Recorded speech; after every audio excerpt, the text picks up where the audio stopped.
10 kali aplikasi, dapat berapa semuanya? Itu pinjam masing-masing aplikasi 1 juta, jadi 10 juta. 10 juta. Ya. Terus total tagihan kamu sekarang berapa? Ruginya Sudah berapa ruginya? hampir 50 juta. 50 berapa hari? Sudah 45 hari. 45 hari udah 50 juta.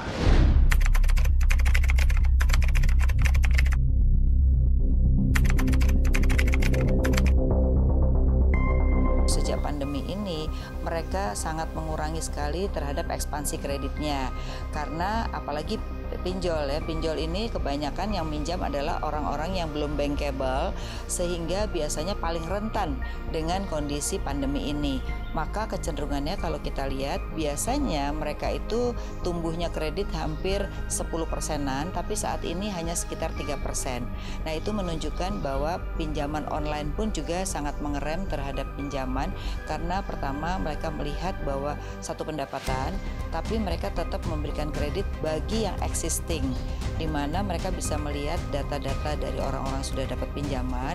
Ketika kondisinya adalah masih baik, maka mereka kecenderungan masih bisa memberikan. Makanya tumbuhnya kredit hanya 3%, yaitu lebih pada S16 yang pinjam begitu.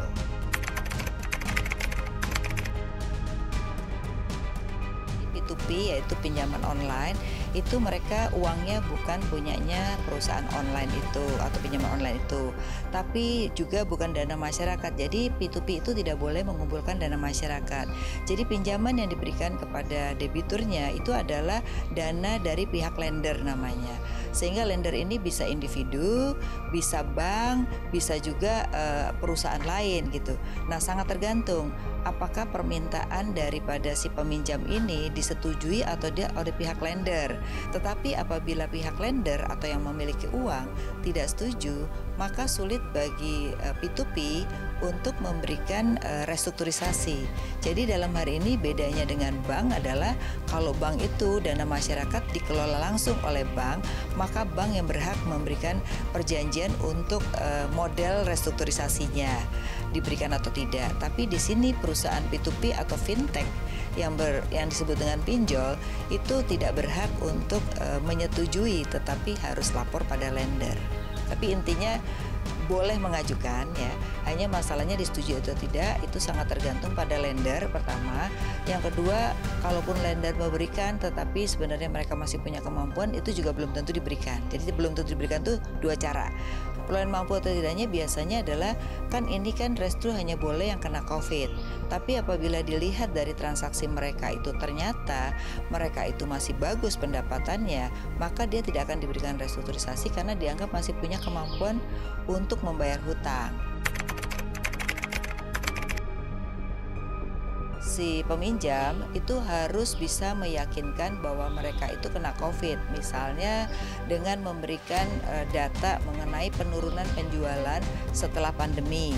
Kemudian yang kedua juga bisa menunjukkan bahwa biaya yang dilakukan itu sekarang sudah lebih besar daripada pendapatan. Nah, ini tentu saja akan sangat memungkinkan diperoleh. Seringkali yang tidak diberikan itu adalah orang yang mengajukan restrukturisasi tapi tidak bisa menjelaskan atau tidak bisa membuktikan bahwa mereka terjadinya penurunan pendapatan gitu. Nah, sedangkan kepada lender memang ini yang agak susah karena di dalam aturan itu kan lender ini mempunyai hak.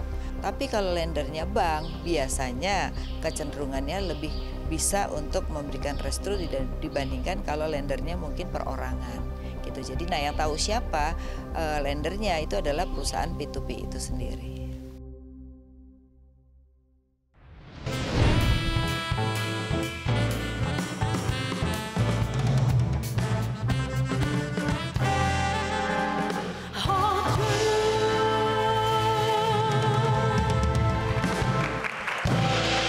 Adam, cara kamu menagih paling sadis kayak gimana? Paling kasar, paling kasar. Paling kasar. Apa mertuanya kau hubungin atau? Sebenarnya kalau misalnya kata-kata kasar itu emang sudah halayak ya di seluruh penagih. Cuma yang paling sadis ini sampai membuka galeri seperti yang disampaikan oleh saudari. Membuka Alia apa? Tadi. Membuka galeri isi HP.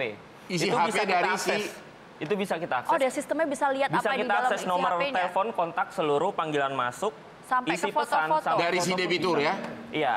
Karena itu kenapa itu bisa terjadi? Karena ketika kita membuka aplikasi menyetujui email kita sudah diserap oleh mereka. Hati-hati itu kalau ada termasuk pelanggaran setuju-setuju hukum tuh berat harus- menurut saya Bang Otman.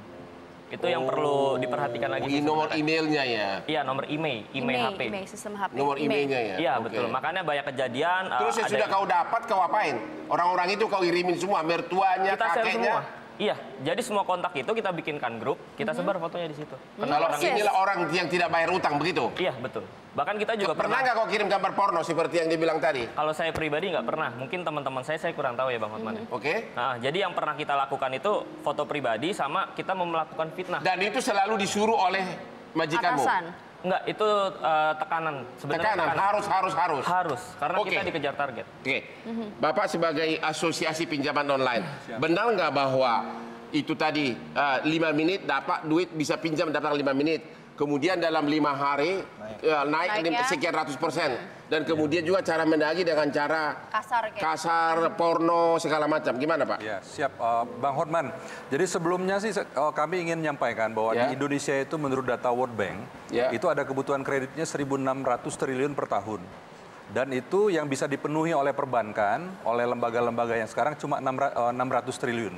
Jadi ada gap sekitar 988 triliun. Disitulah kalian masuk gitu. Begitu besarnya market, sehingga ada gula, ada semut, banyak yang masuk. Problemnya, yang masuk ini kita bisa ada kategorikan ada 2. Satu yang masuk secara legal, menggunakan prosedur lewat otoritas terdaftar, dan ada juga yang beroperasi tanpa melalui prosedur terdaftar atau berizin di OJK. Nah, kalau boleh saya katakan bahwa pada saat ini ketika kita bicara ada teror, ada cara-cara penagihan yang tidak bertanggung jawab, tidak etis, kami dapat pastikan bahwa itu bukan dari anggota asosiasi. Kami terikat dengan yang namanya pedoman perilaku. Kalau penagihan, kami punya kode etik. Pedoman kami itu, di pedoman perilaku kami, itu seorang tidak boleh satu menyalahgunakan data personal. Itu dilarang. Kalau ada, itu ada sanksinya, kita berlipat-lipat, ada empat lapis. Sanksi oleh siapa? Sanksi ada 2, Bang Hotman. Jadi satu sanksi dari asosiasi, administratif dari asosiasi. Pertama bisa teguran tertulis, kemudian kita publikasikan di masyarakat dan laporkan ke OJK. Jadi menurut Bapak, yang terdaftar di OJK itu nagihnya semua dengan sopan santun? Sudah, kita juga ada sertifikasi. Jadi ini satu yang harus diperhatikan oleh masyarakat nih, Bang Hotman. Jadi pada saat download aplikasi, di situ ditanya apakah boleh mengakses satu misalnya kontak, phonebook. Kemudian kedua storage. Storage itu galeri foto-foto dan lain-lain.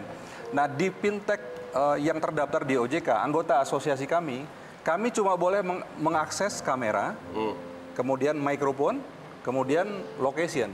Debitur kita ada di atas 6 juta, dan jumlah yang sudah terdistribusi itu 28 triliun. Tapi Bang Hotman, yang perlu diketahui, kita ini banyak segmennya. Ada pinjaman yang konsumtif, ada pinjaman yang produktif. Saat ini di Indonesia, itu juga prestasi kita di dunia, sebagian besar pinjaman fintech ini adalah masuk ke sektor produktif. Nah, yang kita rame-rame hari ini adalah pinjaman yang konsumtif. Di seluruh Indonesia ini marketnya banyaknya di daerah mana?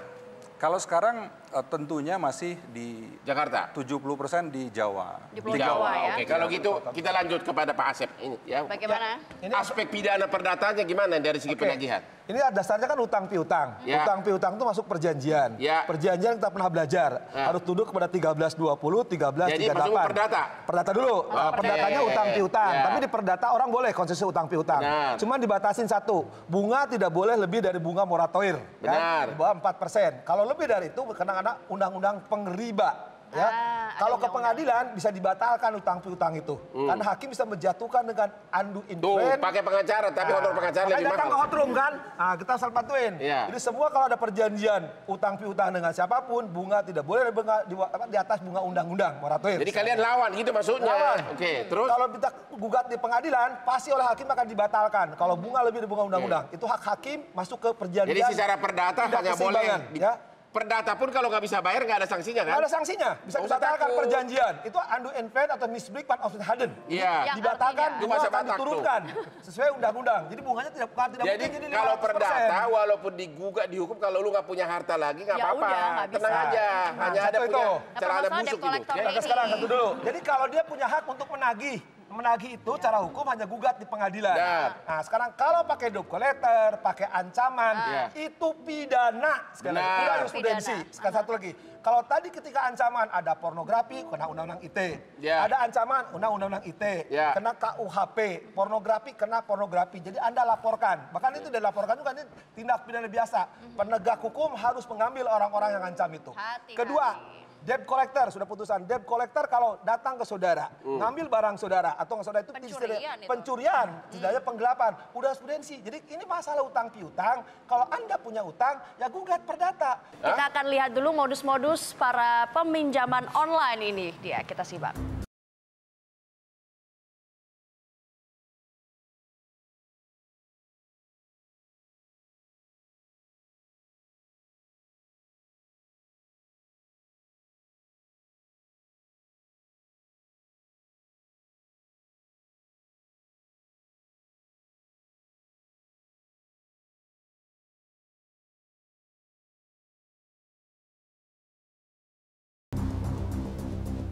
Itu dia pemirsa, tadi kita sudah simak bersama modus-modus pinjaman online. Jadi pemirsa juga harus waspada. Kita Dan belajar. sudah banyak memakan nyawa. Secara perdata nggak usah takut. Orang kalau dihukum pengadilan secara perdata untuk bayar utang, kalau nggak bisa bayar nggak Ya bisa, udah. nggak akan bisa masuk penjara.